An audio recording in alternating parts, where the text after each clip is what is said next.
Hello, I'm Mr. Baker, and this is the second lesson in my unit on waste. So today we're going to talk about reducing the amount of waste produced, and we're going to talk about recycling and a little bit about composting. Discussing the advantages and disadvantages of producing degradable plastics is something that my class will be going over in class through a couple of different activities as well. So we're not going to talk about it in this video.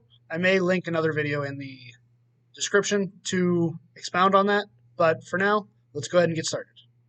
So, reducing solid waste is much easier than dealing with the solid waste once it hits the landfill or even a customer's cart, right? So, buying less items is the easiest way to solve that, right? Well, that means we're producing lower packaging and there's less excess, extras, right?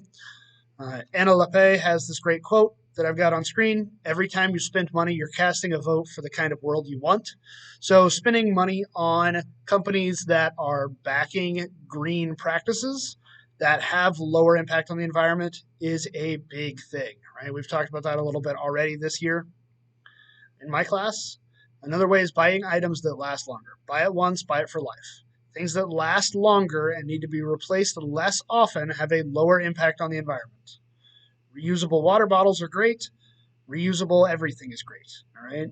The longer you're using a single item, the lower your long-term cost to your wallet, right? And the lower impact on the environment as a whole.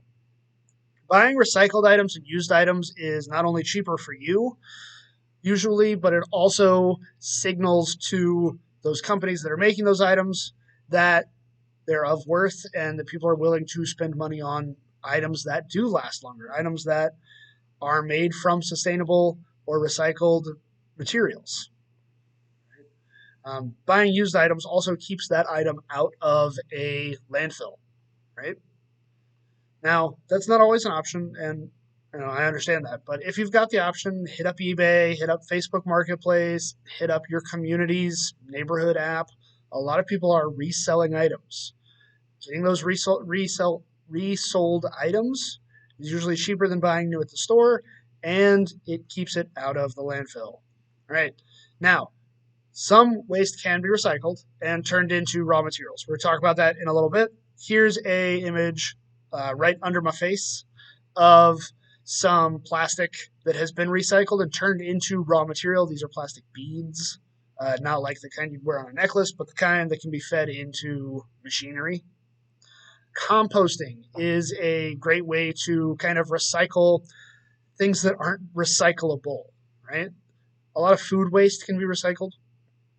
A lot of lawn waste can be recycled, like yard clippings. Right? So some pros of this are that it keeps organic waste out of the landfill. It provides nutrients to the soil because that compost can be used as fertilizer, and it increases the amount of soil organisms. Right? It introduces bacteria. It helps that bacteria grow. It helps the fungi grow. And we've already talked a lot about soil already, so I'm not going to get too much into it. But reducing your own need for buying fertilizers and pesticides is good. The image there at the bottom has some good things and some bad things for composting. Food waste in general is a good thing. Eggshells are a common one. Coffee filters are a good one. Bananas, fruit peels, that kind of thing. Uneaten food. The one below it is kind of misleading there, the no items, all right? Anything that's got a plastic liner, like even your paper coffee cup might have a thing on the inside to keep that paper from deteriorating with the liquid, so that's a no-go. Similarly, your take-home containers may or may not be compostable. I know that McDonald's has shifted to paper bags that are specifically able to be fully recyclable or compostable, right? I think they even have a label at the bottom of the bag now that talks about that if you flip it over. But like paper plates, that kind of thing usually aren't. Styrofoam is not. Not all yard clippings are created equal here, all right? So while your grass clippings might be okay, if you trim your trees, those woody stems aren't going to be great for composting. Paper towels aren't always great for composting as well, so you have to kind of buyer beware when you buy your paper towels if you want to compost those paper towels. And then sometimes recycling companies won't take your materials if they have food waste on them because they're harder to process. So it's kind of a lose-lose situation with some things, and it ends up in the landfill, right? If it is recycling, it usually follows one of these paths. In my class, I'm asking students to be able to explain at least one of these paths for my test, right?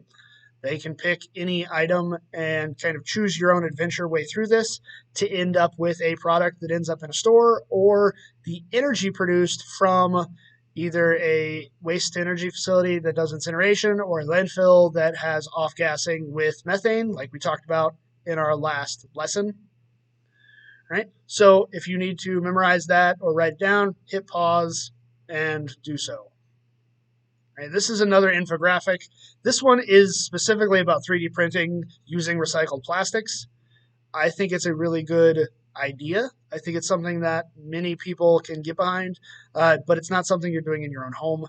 This blender isn't really the one you want to be using for your smoothies, right? And you probably don't have an extruder to turn it into filament.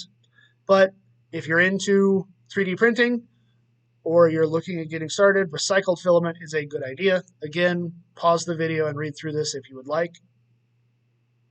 Here's a infographic out of North Carolina that talks about some of the benefits of recycling and some things about aluminum and steel recycling as well. Please pause the video and read through this. My class, I'm asking to know the 5 things at the top labeled "Why should we care?" The recycling uses less energy, and so fewer fossil fuels are being burned. Recycling then means that lower carbon dioxide is being emitted into the atmosphere, and that means lower greenhouse gases, right? Lower amount of greenhouse gas means lower global warming. And remember with global warming, right? While you and I can do our part, a lot of it is from industry. So recycling at an industrial level has a bigger impact than at a residential level. Right? Again, pause the video to read through this. And so we've talked about reducing the amount of waste produced. We've talked about the steps of recycling and some of the benefits of composting. If you have any questions, feel free to leave them in the comments, or if you've got my email, you can send me an email. If you're in my class, come talk to me, right? We'll get through any misconceptions or concerns. Have a good one.